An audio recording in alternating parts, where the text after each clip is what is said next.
Hello dear student, welcome to all of you in our channel study with Alok. छात्रों, NTA NET और higher education जो PGT series चलाई जा रही है, उसी सीरीज के क्रम में आज हम लोग सामाजिक विचारक सोशल थिंकर रेडक्लिफ ब्राउन के बारे में पढ़ेंगे और देखेंगे इसमें क्या क्या महत्वपूर्ण क्वेश्चन आते हैं। तो आइए देखिए इसके फर्स्ट क्वेश्चन को। तो देखिए इसमें क्वेश्चन है कि तुलनात्मक विधि नामक मानव शास्त्र के एक रूपांतर का समर्थन किया है। देखो यहाँ पर क्वेश्चन कह रहा है कि जो मानव शास्त्र है एंथ्रोपोलॉजी में कंपैरेटिव मेथड का यूज सबसे पहले किसने किया है। ठीक है, तो क्वेश्चन बहुत ही अच्छा है कि कंपैरेटिव मेथड का यूज किसने किया है। ठीक है, कंपैरेटिव मेथड की बात आ रही है तो ये प्रयोग किसने किया हुआ है, इसको आपको बताना है। ठीक है, अब ऑप्शन में मालिनोव्स्की, रेडक्लिफ ब्राउन ए और बी दोनों है या कोई नहीं है। तो कंपैरेटिव मेथड का जो उपयोग किया है उसको किया है रेडक्लिफ ब्राउन ने। ठीक है, तो इसको ध्यान रखिएगा, Radcliffe Brown comparative method use करता है, अर्थात वो विभिन्न ट्राइबों के नातेदारी संगठनों का अध्ययन करता है और फिर उनको कंपैरेटिवली आधार पर वो अध्ययन करता है कि क्या उसके मध्य में अंतर है या क्या क्या समानताएं हैं। ठीक है, तो ये आप ध्यान रखिएगा। जबकि मालिनोव्स्की का क्या है छात्रों, ये सांस्कृतिक आधार पर अध्ययन करता है। ठीक है, उसने थ्योरी ऑफ नीड्स दिया हुआ था, तो ऑप्शन बी करेक्ट आंसर हो जाएगा। इसको लर्न करके रखिएगा। नेक्स्ट देखिए, अगले क्वेश्चन की हम लोग बात करेंगे कि मानव विज्ञान एक प्राकृतिक विज्ञान है और बहुधा प्राकृतिक विज्ञान की पद्धतियों का प्रयोग कर मानव समाज का अध्ययन करता है, या किसने कहा है। मतलब देखो, मानव विज्ञान एक प्राकृतिक विज्ञान, मतलब एक ऐसा समाजशास्त्री जो इस बात को स्वीकार करता है कि जो प्राकृतिक विज्ञान है, जो वास्तव में विज्ञान है, वो एक नेचुरल साइंस है। साइंस क्या है, वास्तव में एक नेचुरल साइंस है, लेकिन अगर हम नेचुरल साइंस के मेथड को यूज कर लेते हैं तो हम जो एंथ्रोपोलॉजी है या ह्यूमन सोसाइटी है उसका हम स्टडी कर सकते हैं। ठीक है, तो इस प्रकार की जो बात रखी थी पहली बार वो रेडक्लिफ ब्राउन ने रखी थी, इसलिए इसका करेक्ट आंसर बी नंबर हो जाएगा। ठीक है, तो इसको ध्यान रखिएगा, ये डायरेक्ट स्टेटमेंट है, यानी कौन सा ऐसा है जो नेचुरल साइंस के मेथड्स को सोसाइटी के स्टडी के लिए या ह्यूमन सोसाइटी के स्टडी के लिए डायरेक्टली प्रयोग करना चाहता है, ऐसा डायरेक्ट। ठीक है, तो ये आपका बी नंबर हो गया। नेक्स्ट देखेंगे, इसमें निर्जात वर्णन के महत्व पर बल देने के लिए किसे जाना जाता है। देखो, निर्जात पद्धति की बात की जा रही है। अगर हम लोग निर्जात की बात करेंगे यानी एथनो मेथोडोलॉजी की बात करें तो निर्जात पद्धति के महत्व पर बल देने के लिए जो सर्वप्रथम जाना जाता है वो मालिनोव्स्की को जाना जाता है। ठीक है, निर्जात का मतलब हो गया एथनो मेथोडोलॉजी, और एथनो मेथोडोलॉजी की अगर बात की जाएगी तो देखो, निर्जात ही मतलब हो गया कि ये मालिनोव्स्की क्या करता है, वो सांस्कृतिक आधार पर अध्ययन करता है। तो एक कॉन्सेप्ट आता है उसका जिसको कहते हैं कल्चरल रिलेटिविज्म, सांस्कृतिक सापेक्षवाद। तो कल्चरल रिलेटिविज्म की अवधारणा का प्रयोग किया था मालिनोव्स्की ने। इसका मतलब ये हो गया कि मालिनोव्स्की वो कहता था कि किसी भी संस्कृत का अध्ययन उसी संस्कृत विशेष के संदर्भ में किया जाना चाहिए। ठीक है, इस आधार पर डायरेक्ट इसका आंसर जो निर्जात का वर्णन है वो मालिनोव्स्की करता है। यहाँ आप कंफ्यूज मत होइएगा कि ब्राउन होगा, इसीलिए मैंने कंपैरेटिवली इसको बना लिया है क्वेश्चन को। ठीक है, चलिए देखिए नेक्स्ट अगले क्वेश्चन की बात करेंगे। कुछ मैच करना है यहाँ पर, the theory of social structure, the theory and social structure, structure and function in primitive society और स्ट्रक्चरल एंथ्रोपोलॉजी, कुछ यहाँ पर पार्ट दिए गए। तो आइए the theory of social structure की बात की जाएगी। तो the theory of social structure ये पुस्तक किसकी है, SF नोडेल की है। ठीक है, तो ए का डी नंबर यहाँ पर हो जाएगा। दूसरा, social theory and social structure की बात की जा रही, तो social theory and social structure ये मर्टन साहब का रहेगा। ठीक है ना। Structure and function in primitive society, अगर structure and function in primitive society की बात होगी तो ये हो जाएगा रेडक्लिफ ब्राउन की पुस्तक। ठीक है, और स्ट्रक्चरल एंथ्रोपोलॉजी, ठीक है, संरचनात्मक मानव शास्त्र, स्ट्रक्चरल एंथ्रोपोलॉजी, इसका इस पुस्तक को लिखा है लेवी स्ट्रास महोदय ने। ठीक है, तो इस तरीके से बहुत ही इंपॉर्टेंट क्वेश्चन यहाँ पर बन रहा है। देखो छात्रों, बात हम लोग कर रहे हैं रेडक्लिफ ब्राउन की, तो आज हम लोग रेडक्लिफ ब्राउन की और भी कुछ महत्वपूर्ण पुस्तकें हैं, मैं उनको आपको रटा दे रहा हूं, बिल्कुल रट्टा मार करके रखो, हमेशा एक क्वेश्चन यहाँ से आएगा। इस बार भी आपने देखा होगा छात्रों कि क्वेश्चन पूछा गया था। ठीक है, रेडक्लिफ ब्राउन का क्वेश्चन जो है बुक का पूछा गया था कि इस प्रकार की जनजात का अध्ययन किसने किया हुआ, तो ऐसा करके क्वेश्चन आया हुआ था। तो आइए इनकी कुछ पुस्तकें हैं, जैसे द अंडमान आइलैंडर्स, अपने यहाँ अंडमान निकोबार द्वीप समूह है, तो अंडमान आइलैंडर्स जो यहाँ के निवासी उन पे भी अध्ययन किया हुआ है रेडक्लिफ ब्राउन ने। एक और भी African system of kinship and marriage, Africa के अंदर में जो नातेदारी है, किनशिप है और मैरिज है, उस पे भी इन्होंने स्टडी किया हुआ है। और the structure and function in primitive society, ये तो एकदम इनके महत्वपूर्ण, सबसे ज्यादा महत्वपूर्ण जो बुक है वो the structure and function in primitive society. इसी प्रिमिटिव सोसाइटी के अंदर में स्ट्रक्चरल फंक्शनल की बात वो सबसे पहले करते हैं, ठीक है। The tribes, 3 tribes in western Australia, Australia के अंदर में 2 ऑस्ट्रेलिया की कुछ ट्राइब्स का अध्ययन किया हुआ है ना, तो इन्होंने 2 पुस्तकें ऑस्ट्रेलिया से रिलेटेड लिखी हुई हैं, याद रखिएगा इसको। 3 ट्राइब्स इन वेस्टर्न ऑस्ट्रेलिया, एक पुस्तक ये है, और दूसरा है कि social organisation of Australian tribes, social organisation of Australian tribe, ये भी पुस्तक है, ठीक है। तो 2 पुस्तकें इनकी हो गई। एक पुस्तक और भी इनकी इंपॉर्टेंट है, उसको भी ध्यान रखना है, a natural science of society, a natural science of society, ये भी महत्वपूर्ण पुस्तक है, इसको भी ध्यान रखना है। और लास्ट इनकी पुस्तक है the development of social anthropology, ठीक है, the development of social anthropology, ये भी रेडक्लिफ ब्राउन साहब की पुस्तक है। तो ये इतनी महत्वपूर्ण पुस्तकें हैं छात्रों, इन पुस्तकों में से कोई ना कोई क्वेश्चन आपको मिलना है, एक बार अच्छे से आप रिवाइज करके। यहाँ मैंने कंपैरेटिवली दे लिया है, ठीक है, तो हो सकता है मोस्ट प्रोबेबली आपको यहाँ से ही कोई ना कोई पुस्तक मिल जाए, ठीक है। चलिए नेक्स्ट देखिए, अगले क्वेश्चन की बात करेंगे। सहभागी अवलोकन के आधार पर विकासवादी सिद्धांत को निरस्त किया है। देखो, सहभागी अवलोकन की अगर हम लोग बात करेंगे तो सहभागी अवलोकन शब्द का सर्वप्रथम प्रयोग किसने किया था? एक क्वेश्चन जो अभी मैंने लास्ट टाइम वीडियो बनाया हुआ था मेलनोस्की पर, तो वहां पर मैंने बताया था कि सहभागी पार्टिसिपेंट ऑब्जर्वेशन की बात की जा रही है, सहभागी अवलोकन, और ये कॉन्सेप्ट किसने दिया हुआ था, और साथ ही साथ में विकासवादी सिद्धांत। देखो, विकासवादी सिद्धांत का मतलब यहाँ इवोल्यूशनरी थ्योरी से मतलब है, ठीक है, इवोल्यूशनरी थ्योरी को कौन खारिज करता है? तो छात्रों ये बड़ा इंपॉर्टेंट क्वेश्चन है, खारिज कौन करता है, और साथ ही साथ में चूंकि यहाँ पर लिखा है निरस्त करता है, तो सहभागी अवलोकन के आधार पर विकासवादी सिद्धांत को निरस्त करने का कार्य वो रेडक्लिफ ब्राउन करेगा, ठीक है। ये कहता है रेडक्लिफ ब्राउन जो है ये करे, चूंकि देखिए ये उद्विकास की अवधारणा को खारिज करने का, एक मिनट छात्रों, यहाँ पर जो है अगर उद्विकास की अवधारणा को अगर खारिज करने की बात आएगी, वेरी सॉरी, यहाँ उद्विकास की अवधारणा को खारिज कौन करता है छात्रों? वो मेलनोस्की करता है, ध्यान रखिएगा। मेलनोस्की क्या करता है? उद्विकास की अवधारणा। देखो ये जो विकासवादी लिखा हुआ है, ये इंग्लिश टर्म में अगर आप जाएंगे तो इवोल्यूशनरी थ्योरी है, तो इवोल्यूशंस को डिस्कार्ड कौन करता है? मेलनोस्की। जबकि इवोल्यूशन को एक्सेप्ट कौन करता है, मतलब स्वीकार कौन करता है? वो रेडक्लिफ ब्राउन। दोनों सहभागी अवलोकन की बात करते हैं, दोनों ही जाते हैं और जा करके ट्राइब की स्टडी करते हैं, बट जो उद्विकासीय अवधारणा है इसको मेलनोस्की खारिज करता है। तो ऑप्शन ए इसका करेक्ट आंसर हो जाएगा, ठीक है। और नेक्स्ट देखेंगे अगला क्वेश्चन। देखो, मेलनोस्की और रेडक्लिफ ब्राउन दोनों ही डर्कहाइम से दुर्कीम से प्रभावित हैं, लेकिन मेलनोस्की जहां उद्विकास को खारिज करता है, वहीं पर रेडक्लिफ ब्राउन उद्विकास को स्वीकार करता है, यानी इवोल्यूशनरी थ्योरी को एक्सेप्ट करता है। नेक्स्ट है समाज का प्राकृतिक विज्ञान, ये किसने बताया? तो देखो ये क्वेश्चन भी बड़ा इंपॉर्टेंट है कि समाज का प्राकृतिक विज्ञान ये किसने बताया। तो अगर हम लोग a natural science of society, a natural science of society, ये पुस्तक ही आपने देखा होगा कि लिखी हुई है रेडक्लिफ ब्राउन महोदय की। ये पुस्तक किसकी लिखी हुई है? रेडक्लिफ ब्राउन महोदय की लिखी हुई है। और एक्चुअल में रेडक्लिफ ब्राउन का जो पहला सेकंड नंबर क्वेश्चन भी था वो भी इससे रिलेटेड है, क्योंकि देखिए वो ये कहता है सेकंड नंबर क्वेश्चन पर, आपने देखा कि मानव विज्ञान एक प्राकृतिक विज्ञान है और बहुधा प्राकृतिक विज्ञान की पद्धतियों का प्रयोग कर मानव समाज का अध्ययन करता है।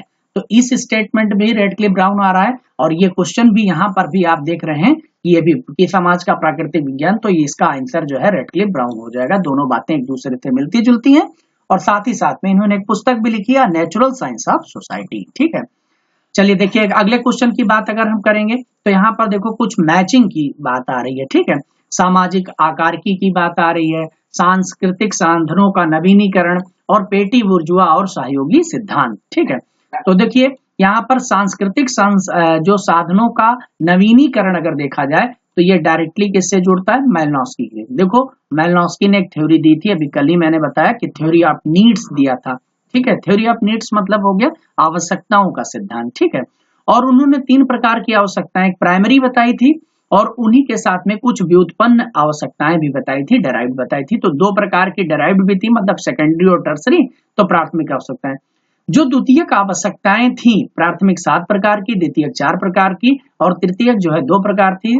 और इसमें जो द्वितीय प्रकार थी उसमें सांस्कृतिक संसाधनों का नवीनीकरण, और उन्होंने उसके लिए जो कल्चरल रिस्पॉन्स बताया हुआ था, सांस्कृतिक प्रत्युत्तर, कल्चरल रिस्पॉन्स उसका बताया हुआ था।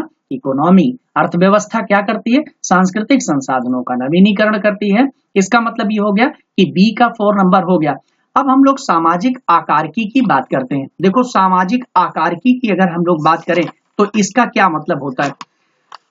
देखिए जो ब्राउन है, रेडक्लिफ ब्राउन महोदय, वो क्या करते हैं कि जो सामाजिक संरचना है उसको बेसिकली 2 पॉइंट से रिलेट करते हैं। पहला तो एक सामाजिक आकारिकी आता है, ठीक है, मतलब वो कहते हैं कि सोशल मॉर्फोलॉजी, ठीक है, और एक आता है कि सामाजिक स्वरूप शास्त्र यानी सोशल फिजियोलॉजी, ठीक है। तो जो सामाजिक मॉर्फोलॉजी है यानी सोशल मॉर्फोलॉजी, जिसको सामाजिक आकारिकी कहते हैं, ये बेसिकली अब किससे जुड़ गया, रेडक्लिफ ब्राउन से। है क्या एक्चुअल में सामाजिक आकारिकी, वो कहते हैं कि कोई भी सोशल स्ट्रक्चर अपने आप को कैसे बनाए रखती है, यही इनका केंद्र बिंदु भी है। मतलब जो रेडक्लिफ ब्राउन साहब हैं, उनके विश्लेषण का जो उन्होंने एनालिसिस किया हुआ है, उनकी थ्योरी का जो मुख्य केंद्र बिंदु है वो यही है कि कोई भी सामाजिक संरचना, कोई भी सोशल स्ट्रक्चर यानी social structure how maintain itself, कैसे अपने आप को मेंटेन करती है, इस पे बात करते हैं रेडक्लिफ ब्राउन, ठीक है। तो सामाजिक आकार की, और दूसरा मैंने बताया कि सामाजिक स्वरूप शास्त्र की भी बात करते हैं, सोशल फिजियोलॉजी की भी बात करते हैं, और वो बताते हैं कि सोशल फिजियोलॉजी 2 प्रकार की, एक रियल स्ट्रक्चर की बात करते हैं, जनरल स्ट्रक्चर की बात करते हैं, ठीक है। रियल स्ट्रक्चर का मतलब जो अपने आप में चेंजेबल है, ठीक है, चेंजेबल इन नेचर, अपने आप में इसकी प्रकृति जो है चेंजेबल है, परिवर्तनशील है। और जनरल जो है आपका, जनरल स्ट्रक्चर की अगर बात करेंगे, सामान्य अगर संरचना की बात करेंगे तो ये कहता है कांस्टेंट है, ये नेचर में कांस्टेंट है यानी प्रकृति में अस्थायी है। जैसे इसको एग्जांपल से समझें, परिवार अस्थायी है, विवाह अस्थायी है, लेकिन परिवार और विवाह के स्वरूप वास्तव में बदल रहे हैं, ठीक है, तो इसलिए इनको 2 पार्ट में अलग अलग डिवाइड करता है। अब देखो यहाँ पर एक तीसरा दिया गया पेटी बुर्जुआ। देखो अपने डिवीजन में, क्लास के डिवीजन में मैक्स वेबर ने पेटी बुर्जुआ शब्द का प्रयोग किया हुआ था, ठीक है, पेटी बुर्जुआ शब्द का प्रयोग मैक्स वेबर ने। यद्यपि कार्ल मार्क्स भी पेटी बुर्जुआ का यूज करता है, चूंकि यहाँ कार्ल मार्क्स अवेलेबल नहीं है तो आपको पेटी बुर्जुआ के लिए मैक्स वेबर लगाना होगा। सहयोगी का सिद्धांत, तो जो सहयोगी सिद्धांत है ये जुड़ा हुआ है किसके साथ में, दुर्कीम के साथ में। किसके साथ जुड़ा हुआ है, दुर्कीम के साथ में, धर्म के सहयोगिता की बात की जा रही है। तो इस तरीके से अगर ऑप्शन अगर आप मिलाएं तो आसानी से आपको पता चल जाएगा कि 1 का 3rd नंबर आ रहा है, तो 1 का 3rd, बी का 4 नंबर आ रहा है, सी का 2 नंबर और डी का 1 नंबर, मतलब ऑप्शन ए इसका करेक्ट आंसर होगा। चलिए नेक्स्ट देखिए, अगले क्वेश्चन की बात करेंगे। सामाजिक संरचना के एक अन्य महत्वपूर्ण घटक के रूप में अस्तित्व की आवश्यक दशाओं वाक्यांश का प्रयोग किया गया है। देखो सामाजिक संरचना, सोशल स्ट्रक्चर की बात की जा रही है, उसमें एक महत्वपूर्ण फैक्टर, एक इंपॉर्टेंट फैक्टर क्या है कि उसके एग्जिस्टेंस की बात की जा रही है, उसके लिए कुछ आवश्यक दशाओं की बात। देखो प्री रिक्वेस्टीज कुछ कंडीशंस हैं, ठीक है, इसेंशियल कंडीशन की बात, ऐसी बात पहली बार किसने बोला हुआ है। तो छात्रों इस प्रकार की बात जो पहली बार करता है वो करता है रेडक्लिफ ब्राउन, ठीक है। अब आप देखिए कि रेडक्लिफ ब्राउन ही एक ऐसा था, वो कह रहा था कि जो सामाजिक संरचना को बनाए रखने के लिए कुछ आवश्यक दशाएं होती हैं, अगर वो दशाएं नहीं उत्पन्न होंगी तो सोशल स्ट्रक्चर अपने आप में बना नहीं, उसके अस्तित्व को खतरा रहेगा, ठीक है।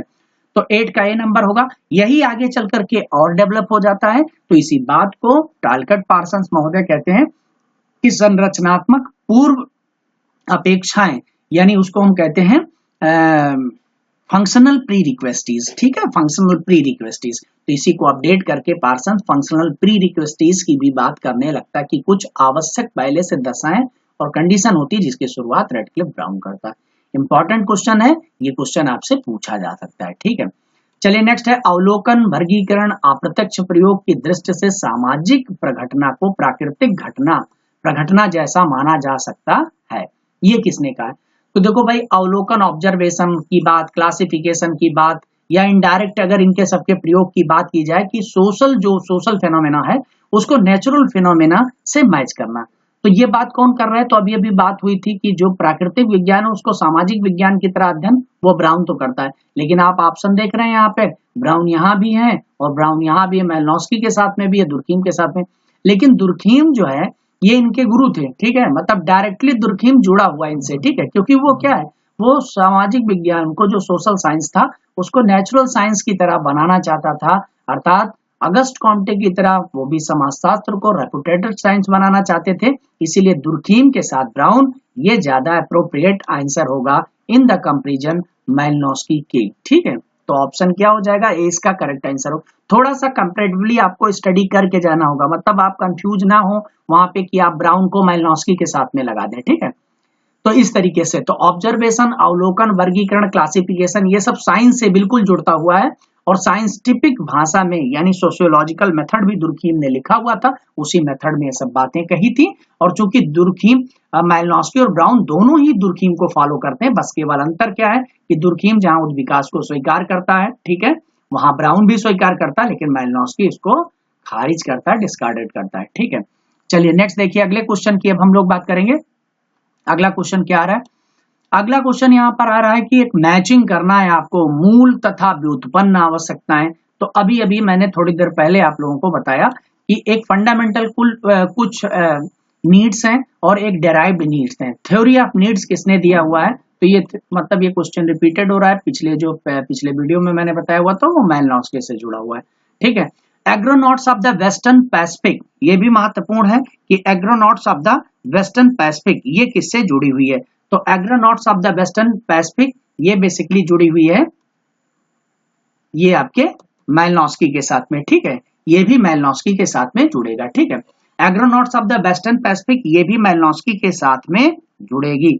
मतलब छात्रों यहाँ पर ये है कि मूलभूत व्युत्पन्न आवश्यकताएं, तो चूंकि यहाँ देखो यहाँ भी मेलनोस्की लिखा है, यहाँ भी लिखा हुआ है, तो मतलब आप इसको ये कर सकते हैं कि एक मैचिंग के लिए आप ए का भी 1 नंबर लगा सकते हैं और बी का आप 4 नंबर लगा सकते हैं, कि दोनों ही मेलनोस्की। एक है अंडमान आइलैंडर्स, अगर हम अंडमान आइलैंडर्स की बात करें तो अभी अभी मैंने बुकों के नाम बताए थे, उसमें अंडमान आइलैंडर्स भी हैं, तो ये रेडक्लिफ ब्राउन हो गया। और स्ट्रक्चरल एंथ्रोपोलॉजी की बात किया था लेवी स्ट्रास ने, ये पुरानी पुस्तक अभी क्वेश्चन में आ चुका है।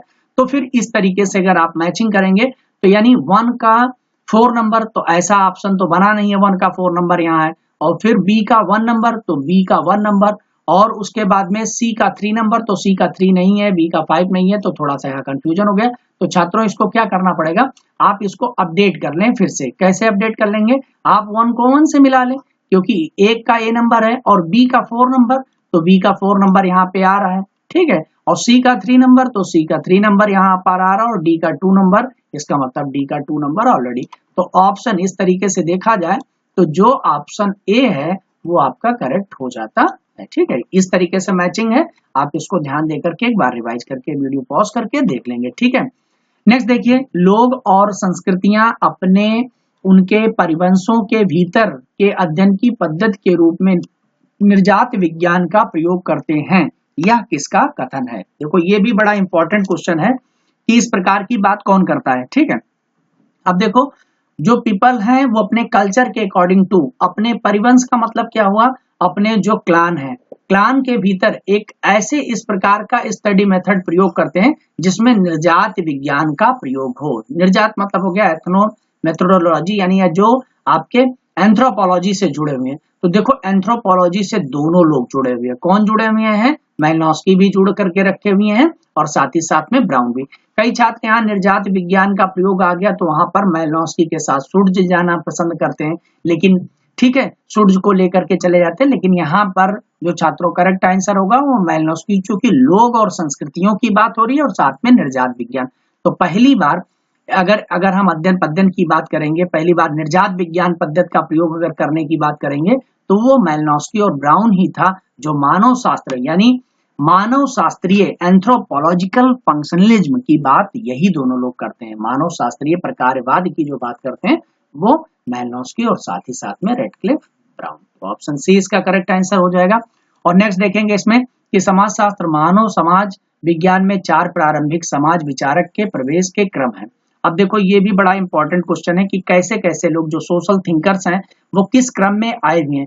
तो रेडक्लिफ ब्राउन है, मेलिनोस्की है, नाडेल है और लेवी स्ट्रास है, इन्हीं को आगे पीछे करके घुमा दिया गया। तो छात्रों देखो सबसे पहले कौन आएगा। अब कई लोग देखिए मेलिनोस्की ने भी थ्योरी दे करके रखी थी, रेडक्लिफ ब्राउन ने, लेकिन सबसे पहले किसकी डेट ऑफ बर्थ पहले लगी हुई है, इसको आपको ध्यान रखना है, ठीक है। तो आप देखिए रेडक्लिफ, अगर हम लोग रेडक्लिफ ब्राउन की बात करें तो इनकी जो डेट ऑफ बर्थ आती है वो छात्रों 1881 आती है, ठीक है। रेडक्लिफ ब्राउन साहब की 1881 यानी 81 में इनका जन्म हुआ था।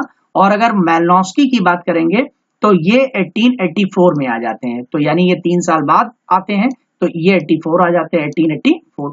अगर हम नाडेल की बात अगर यहाँ पर करेंगे तो नाडेल आ जाते हैं 1903 यानी 1903 में आ जाते हैं कौन, नाडेल, ठीक है। तो 1903 में नाडेल आ जाते हैं। और उसके बाद अगले नंबर पर बात करेंगे लेवी स्ट्रास, तो 5 साल बाद यानी 1908 में आ जाते हैं लेवी स्ट्रास। तो इस तरीके से अगर देखा जाए छात्रों, ये जो 4 आपके ऑप्शन हैं वो बिल्कुल करेक्ट है, ठीक है। तो याद रखना है रैमी नाले, ठीक है, रैमी नाले यानी रेडक्लिफ, मेलिनोस्की, नाडेल और उसके बाद में लेवी, रैम ना लेवी, रैम यानी रेडक्लिफ, मेलिनोस्की, नाडेल और लेवी, लेवी मतलब लेवी स्ट्रास हो गया। तो इस तरीके से 1881, उसके बाद 1884 में, फिर 1903 में नाडेल और 1908 में ये आपके लेवी स्ट्रास। तो करेक्ट आंसर होगा, देखो कुछ छात्र इस क्वेश्चन को नहीं पढ़ पाए होंगे या हो सकता है ध्यान ना दिए हो, तो ऐसे भी प्रकार के क्वेश्चन कभी कभी पूछ लिए जाते हैं। तो अब आपको पता चल गया कि ऐसा भी क्वेश्चन आ सकता है। देखो मैं आप लोगों को बता दूं कि इस पे कभी कभी क्वेश्चन क्या होते हैं कि जो बेसिक हैं, बेसिक थिंकर्स, हमारे जो इनिशियल थिंकर्स है खासतौर से, उसमें जरूर पूछा जाता है कि अगस्ट कॉम्टे आए, उसके बाद में कौन आता है, स्पेंसर आते हैं कि कार्ल मार्क्स आते हैं कि वेबर आते हैं कि दुर्खीम आते हैं, इनका एक सीक्वेंस आपको हमेशा पूछा जाता है, ठीक है। तो जैसे अगर मैं एक आपको बताऊं कि अगस्ट कॉम्टे के बाद में कौन आता है, अगर स्पेंसर पूछा जाए कि स्पेंसर आए, दुर्खीम आए कि कार्ल मार्क्स आए, तो हो सकता है कुछ लोगों को कंफ्यूजन हो जाए। लेकिन मैं आपको बता दूं कि 1798 में तो अवतार होता है किसका, कॉम्टे महोदय के, ठीक है। उसके बाद में फिर 1818 में ही अवतार ले लेते हैं आपके कार्ल मार्क्स, ठीक है। और 1820 में आपके स्पेंसर आते हैं, तो कॉम्टे, कार्ल मार्क्स, स्पेंसर और देन दुर्खीम आते हैं, वो 1858 में आते हैं, ठीक है। तो इस तरीके से मतलब एक सीक्वेंस है, इसको भी अगर आप ध्यान रखेंगे तो आप आसानी से कर पाएंगे, ठीक है। तो ए नंबर इसका करेक्ट आंसर हो गया। नेक्स्ट देखिए अगले क्वेश्चन की अब हम लोग बात करेंगे, व्यवहारिक ढंग और विकासवाद किसकी अवधारणा है। देखो व्यवहारिक ढंग की अगर हम बात कर रहे हैं, व्यवहारिक ढंग जो है और साथ ही साथ में विकासवाद, देखो यहाँ लिखा जरूर विकासवाद है, विकासवाद, ठीक है। विकास मतलब इवोल्यूशनरी थ्योरी की बात की जा रही है, ठीक है। इवोल्यूशनरी थ्योरी का मतलब हो गया जो उद्विकासीय अवधारणा है। तो व्यवहारिक ढंग और साथ साथ में उद्विकास, तो उद्विकास को भी स्वीकार कर रहा हो और जो उसके व्यवहारिक ढंग को भी स्वीकार कर रहा हो, ये बात कौन करता है, ब्राउन करता है, ठीक है। क्योंकि उद्विकास को किसने खारिज किया हुआ था, मेलिनोस्की, मेलिनोस्की तो उद्विकास को खारिज कर देता है, तो मतलब इसको एक्सेप्ट कौन करता है, ब्राउन, इसलिए इसका करेक्ट आंसर ब्राउन होगा, ठीक है। इसको ध्यान रखिएगा, बहुत ही इंपॉर्टेंट क्वेश्चन है, कंफ्यूज कर देता है इंग्लिश मीडियम में, अगर आप इसको देखेंगे तो इसका आंसर आपको पता चलेगा, ठीक है। चलिए देखिए इसमें नेक्स्ट है समाजशास्त्र के व्यवहारिक स्कूल में, अगर हम लोग इसके बिहेवियर वाले पार्ट पर देखें, व्यवहारिक स्कूल के विकास में योगदान के आधार पर, तब जो सोशियोलॉजी का डेवलपमेंट है उसमें अगर देखें तो अगस्ट काम्टे, स्पेंसर, मेलिनोस्की और ब्राउन।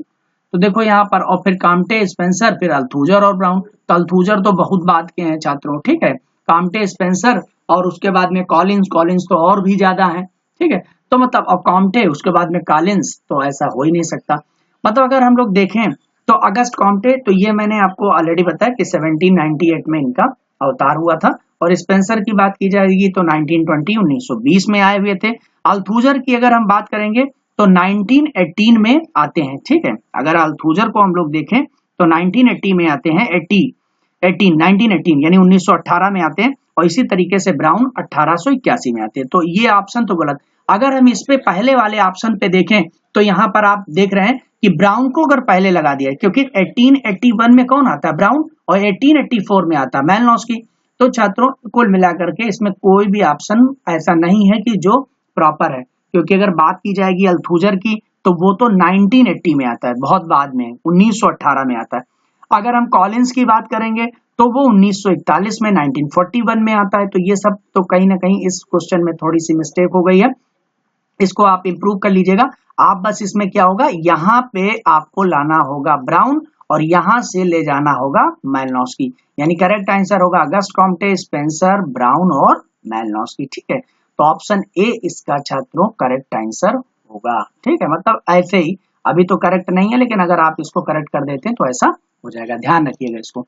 चलिए नेक्स्ट है नातेदारी के अध्ययन में प्रथम महत्वपूर्ण योगदान। देखो अगर हम किनशिप की बात करें, किनशिप, तो किनशिप में प्रथम महत्वपूर्ण योगदान किसका रहा है, उसमें मैलिनोव्स्की, के.एम. कपाडिया, ब्राउन और आंद्रे बेत्ते। ठीक है, तो अगर हम लोग बात करें नातेदारी की, तो नातेदारी की जो सबसे पहले स्टडी करने का काम करता है वो मैलिनोव्स्की करता है, यानी मैलिनोव्स्की स्टार्ट करता है सबसे पहले नातेदारी की। किनशिप की बात, वो बात अलग है कि व्यवस्थित अध्ययन ब्राउन भी आगे चल करके करता है, लेकिन नातेदारी की बात जो सबसे पहले स्टडी करने का काम करता है वो आपका मैलिनोव्स्की। ठीक है, क्योंकि प्रथम यहाँ पर पूछा तो प्रथम में आंसर मैलिनोव्स्की हो जाएगा। नेक्स्ट देखिए इसके अगले क्वेश्चन की, ब्राउन ने सामाजिक संरचना के साथ किस अवधारणा का प्रयोग, जो उनका सोशल स्ट्रक्चर का कॉन्सेप्ट है उसमें क्या यूज किया, प्रकार का यूज किया है ना, या प्रकार्यात्मकता का, या प्रकारवाद का, या उन्होंने संरचनात्मक प्रकार का। तो सोशल स्ट्रक्चर के साथ में संरचनात्मक प्रकारवाद। ठीक है, उन्होंने किसका, संरचना के साथ में प्रकारवादी है। ठीक है, प्रकारवादी है तो संरचना के साथ में प्रकारवाद का यूज किया, इसलिए यहाँ पर फंक्शनलिज्म यानी सोशल स्ट्रक्चर के साथ फंक्शनलिज्म, इसीलिए इनको कल्चरल यानी स्ट्रक्चरल फंक्शनलिज्म कहा जाता है। इनकी थ्योरी को स्ट्रक्चरल फंक्शनलिज्म यानी संरचनात्मक प्रकारवाद। यहाँ पर क्या है कि ये दोनों चीजें एक साथ जोड़ करके रख दिया, तो एक्चुअल में पहले से दे करके रखा है, सोशल स्ट्रक्चर के साथ क्या यूज किया, तो फंक्शनलिज्म का यूज किया, प्रकारवाद का यूज किया, तो ऑप्शन सी इसके साथ करेक्ट आंसर हो जाएगा। चलिए देखिए नेक्स्ट इसके अगले क्वेश्चन की बात करेंगे, निम्न में से प्रकारवाद को किन बिंदुओं को समझा जा सकता है, प्रकारवाद में किन बिंदुओं को समझा जा सकता है। तो देखो प्रकारवाद के आधार पर देखा जाए तो सामाजिक जीवन एवं स्वाभाविक जीवन की समानता पर ध्यान देना, जो सोशल लाइफ है और जो ऑर्गेनिक लाइफ है उसमें क्या सिमिलरिटी है, इस पे फोकस करना। तो भाई छात्रों बिल्कुल प्रकारवाद का मतलब ही हो गया कि जैसे प्रकार शब्द का प्रयोग ही पहली बार स्पेंसर महोदय ने किया था और उन्होंने सावयव के आधार पर किया था, एक ऑर्गेनिज्म के आधार, जिस प्रकार एक ऑर्गेनिज्म होता है उसके विभिन्न अंग होते हैं और वो सब अंग मिल करके उस सावयव को बनाए रखते हैं, वैसे समाज है, समाज के विभिन्न अंग है और वो विभिन्न अंग समाज को बनाए रखने में योगदान देते हैं। मतलब ऑप्शन ए बिल्कुल करेक्ट जा रहा है। अगला कर रहा है सामाजिक जीवन एवं असावयवी जीवन की असमानता पर ध्यान देना, तो ये इंपॉर्टेंट नहीं है, मतलब ऑप्शन ए अभी जा रहा है। नेक्स्ट है समिति के सामाजिक जीवन को सामाजिक संरचना की अभिक्रियाशीलता के रूप में परिभाषित करना, तो ये भी नहीं है। या संस्था के समाज के जीवन को सामाजिक संरचना क्रियाशीलता के रूप में देखना, तो ये भी नहीं है। मतलब यहाँ पर जो ज्यादा अप्रोप्रिएट है वो यही है कि जो सोशल लाइफ है, सामाजिक जीवन और साथ ही साथ में ऑर्गेनिक लाइफ, इनके दोनों के मध्य में क्या सिमिलरिटी है ये इस पर फोकस करता है। जो प्रकारवाद है बेसिकली इसी पर फोकस करता, तो ऑप्शन ए करेक्ट आंसर हो जाएगा। नेक्स्ट देखिए इसके अगले क्वेश्चन की बात करेंगे, तो क्वेश्चन है कि सामाजिक संरचना के प्रारूप में होने वाला परिवर्तन किस पर निर्भर करता है। अगर कोई सोशल स्ट्रक्चर बना हुआ है और सारी इकाइयां अगर फंक्शन कर रही हैं अपने आप में, तो फिर उसमें सोशल चेंज आएगा कहां से, ये बहुत बड़ा प्रश्न बनता है। ठीक है, और ये यक्ष प्रश्न है फंक्शनलिस्ट के, जितने भी फंक्शनलिस्ट हैं प्रकारवादी उनके लिए यक्ष प्रश्न है कि अगर वो सब सारे प्रकार कर रहे होंगे तो फिर सोशल चेंज कहां से लाएंगे। तो ऑप्शन यहाँ पर देखा है सामाजिक व इकाइयों के प्रकारों में, तो ये तो परिवर्तन नहीं लगे। सामाजिक व इकाइयों, जो सामाजिक है इकाइयों के आकार और सामाजिक संस्था के प्रकार, सामाजिक संस्थाइयों इकाइयों के सामाजिक इकाइयों के कार्यों। तो छात्रों सामाजिक इकाई के अगर कोई भी सामाजिक इकाई आकार करने लगे, मतलब उसका नॉन फंक्शन हो या डिसफंक्शन हो, तभी उसमें सोशल चेंज होगा। अदरवाइज अगर सारा फंक्शन अपने आप जो भी है और अगर वो कर रहे हो तो फिर उसमें सोशल चेंज आने की बात नहीं होगी, उसमें चेंज आएगा ही नहीं। तो इसका मतलब आकार या दुष्प्रकार ही रिस्पॉन्सिबल है। ठीक है, सामाजिक इकाइयों के आकार या दुष्प्रकार जब होते हैं तभी उसमें सोशल चेंज आता है। तो 18 का बी नंबर करेक्ट आंसर होगा, ये भी बहुत इंपॉर्टेंट है, इसको ध्यान रखिएगा। नेक्स्ट देखिए अगले क्वेश्चन की अब हम लोग बात करेंगे, तो ब्राउन के विश्लेषण का केंद्र बिंदु क्या है। जो रैडक्लिफ ब्राउन है ये अपना जो फंक्शनल स्ट्रक्चरल फंक्शनलिज्म थ्योरी देती हैं, इनका जो सेंटर पॉइंट है वो क्या है, सामाजिक संरचना अपने आप को कैसे बनाए रखती है, सामाजिक संरचना अपने अपने सभी संस्था को एकत्रित रखती है, प्रकार अपने आप को संगठित करता है, संरचना तथा प्रकार में अंतर। देखो सबसे इनका यक्ष प्रश्न था जिसको केंद्र में रख करके इन्होंने स्टडी की हुई है, वो ये है कि सामाजिक संरचना अपने आप को कैसे बनाए रखती है, how maintain social structure itself. ठीक है, अपने आप को कैसे मेंटेन करती है इनका, तो ऑप्शन ए इसका करेक्ट आंसर हो जाएगा छात्रों। और उसके बाद में नेक्स्ट हम लोग बात करेंगे, देखो डिस्नोमिया, डिस्नोमिया किस शब्द से लिया गया। देखो सबसे पहली बात, वैसे तो हम फंक्शन, नॉन फंक्शन, डिसफंक्शन इस प्रकार की जो बात करते हैं वो मार्टन के थ्योरी में देखने को मिलता है छात्रों, लेकिन इसकी शुरुआत जो है ये ब्राउन महोदय कर देते हैं। ब्राउन एक वर्ड यूज करता है डिस्नोमिया। डिस्नोमिया एक्चुअल में वर्ड क्या है, ये फिजियोलॉजी से लिया गया। किस वर्ड से लिया गया, फिजियोलॉजी। फिजियोलॉजी मतलब शरीर शास्त्र, शरीर शास्त्र। जिस प्रकार डिस्नोमिया एक प्रकार की मेंटल बीमारी है छात्रों, जिसमें चीजें क्या होती हैं, जो शब्द याद नहीं आते, किसी को भूल जाते हैं। ठीक है, जैसे उसको चीजें याद रहती हैं लेकिन वो क्रोनोलॉजिकली उनको जोड़ नहीं पाता है। ठीक है, बच्चों में हो जाने वाली बीमारियां या कभी कभी वृद्धावस्था में भी लोगों को हो जाती हैं।